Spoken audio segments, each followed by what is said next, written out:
প্রিয়ন সবাই কেমন আছো? আশা করি সবাই ভালো আছে। সবাইকে শুভ সন্ধ্যা। তো এবার সন্ধ্যা দেবো। তো আমার ছেলে কি করছে দেখো, আমার ছেলে কি খাচ্ছে ওর মুখ থেকে শুনে নাও। কি খাচ্ছ তুমি? কি খাচ্ছ? দুধ আর হাফ হাফ বিস্কুট। ভালো করে বলো। দুধ আর হাফ হাফ বিস্কুট। দেখো এর সাথে গুঁড়ো দুধ জল দিয়ে গুলেছে, তাতে হ্যাপি হ্যাপি বিস্কুট ওর সাথে না মিশিয়েছে। না, হাফ হাফ বিস্কুট গুঁড়ো করে হ্যাঁ, ওর গুঁড়ো মধ্যে সেই দিয়েছে। সেই হ্যাপি হ্যাপি বিস্কুট গুঁড়ো করে সাথে মিশিয়েছে। তাহলে তো যা লাগলো তো তো এখন তোমার ওটাকে কি মনে হচ্ছে, কি খাচ্ছ? চকো করে।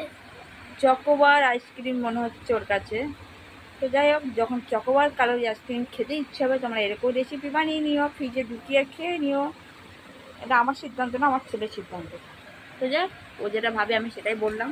তো যাই হোক, আমি এখন সন্ধ্যে দেবো আর ও খেতে থাকুক। তোমরাও টিফিন করে নাও, আর বেশি বেশি করে জল খাবে, সুস্থ থাকবে, ভালো থাকবে। টাটা করে দাও, টাটা করে দাও। এইটা না।